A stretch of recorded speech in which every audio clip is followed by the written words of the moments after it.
Let's look at problem 1371. Find the longest substring containing vowels in even counts.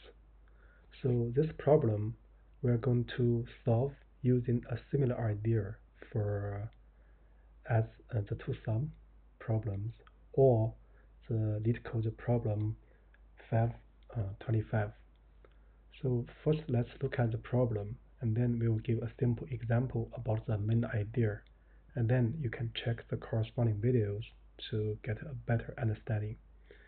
So here let's see, given a string S, so we would like to return the size of the longest substring containing each vowel an even number of times. So this is the requirement. So these 5 are the vowels. So here are some examples. So for example, in this S, so this one contains each of the possible vowels even number of times. For example, E is twice, I is twice, and O is also twice. So here in this example, we can check this guy. This contains the vowels E twice and all the other vowels 0 times. 0 is also an even number. So we can see this one. So because it does not contain any vowels, so we regard that this string contains vowels, all the vowels even number times. Here the number times is 0 for all the vowels. So the constraint for this problem is that the length of the string is up to this number, 10 to the power 5th, or almost 10 to the power 6th. So it means that we cannot solve this problem using a pure brute force way. So here S contains only a lowercase English letters. So for this problem, as we remarked, we are going to solve using a similar idea as the standard two-sum problem or its extensions or variant, such as problem 525. So here let's look at the main idea. So here we want to use the main idea is to use dictionary or map abstract data structure to solve this problem. But here the problem is, how do we effectively examine so all the substrings have each of the vowels appearing even number of times. So the idea is, so let's first write the main question. The main question is how to check a substring contain how to check a substring contains each vowel even number of times. So here the idea is using the bitwise OR, so X exclusive OR, XOR. So in Python it's this guy. So here the reason is that the idea is like this. We can assign a different bit for each of these 5 vowels. For example, we assign A corresponding to 1, this bit. So basically it's 001, and also we can assign, say, this guy to the second to last bit, for example 10, and so on. As long as the bit positions are different, then we can do bitwise OR. The reason is that in each of the bit positions, for example, if in this position, for example, is specific position, let's say 1, this appears once, then if we do bitwise OR, so it's 0, 0, 1, so this bit we're going to produce zeros, which means this number, so this for example A appears even number of times. But though we do not know is twice or false or other even numbers, but we know the result for this bit position is 0. In other words, appearing even number of times. This is based on the property of exclusive OR. In other words, so it's based on the rules 1 is 0 and 0 is 0, but 1 and 0 is 1. Okay, so yeah, if we in the process, if we use the dictionary to store the exclusive ORs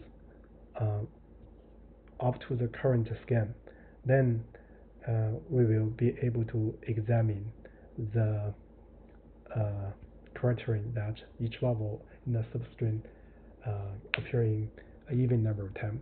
So with this set, things may be still ambiguous, but let's read the code first, then we can try to digest the logic behind.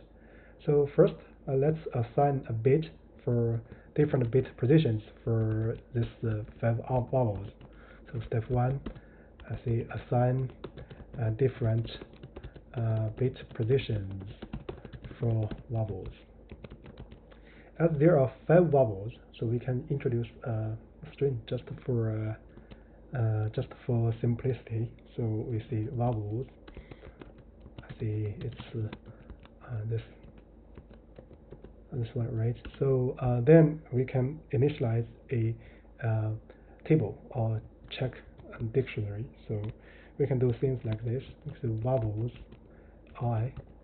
So we attend this to this bit position. Let's say 2 to the power I for I in range 5, because there are 5 vowels. So you can check the dictionary here. So which is A corresponds to the last position from right to left. So this is correspond to the second, and this corresponds to third, this corresponds to fourth, and this corresponds to fifth.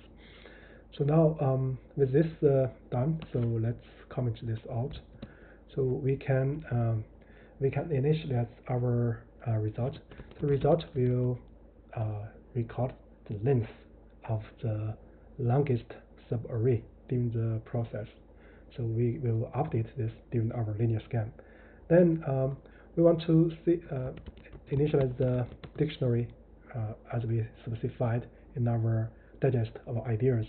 So we will see the initial exclusive OR with respect to this vowels is 0, and the corresponding index is 1.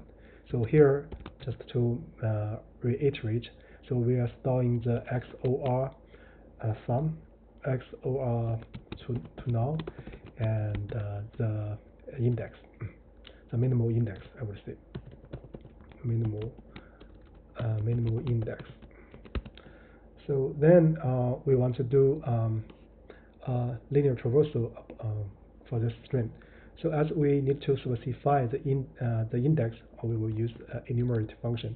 So for I character in enumerate s. So we would like to check if the character is in the D. So in other words, if character is an vowel. So we do not care about others which are non-vowel. Then if it were the case, so we update the XOR to null variable. So here let me first initialize this guy. So XOR to null. So initially it's 0.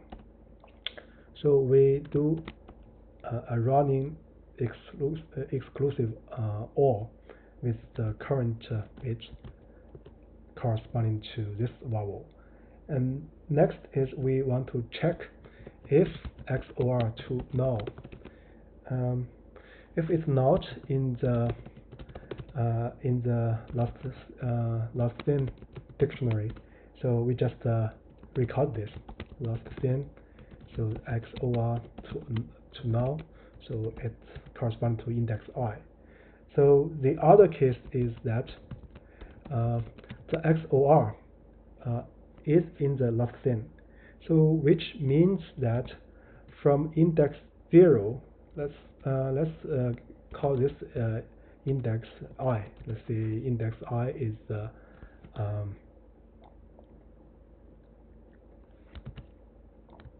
last in exclusive all to null.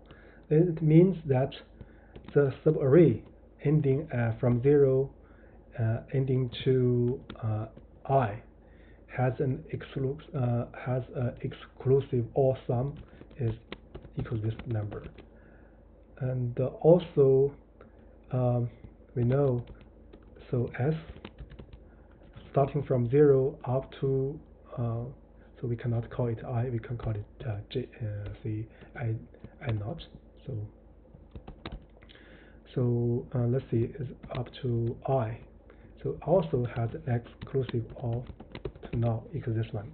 Then we see that the exclusive all from index n naught plus 1 and to I has an exclusive all sum equals 0. It means in each of the position corresponding to the vowels, the bit value after the exclusive OR operation is 0. It means each of the vowels appearing even number of times. So in this case, so we just need to update our result. So because we want to return the longest one, we just check which is larger. So the length of this index is nothing but I minus last in XOR to null, right? So the index difference. So if we comment out this part, so this will be the code and the logic. Then we just need to return result after the linear scan. So now let's check the special case. So in this case, it passes the check. Now let's look at the generic case. It passes the check. So basically, the solution here follows the line of a solution to the two sum and the two other problem, like problem 525, problem 560, and problem 525. So if you like, you can check the corresponding videos for that. That's it. Thank you very much.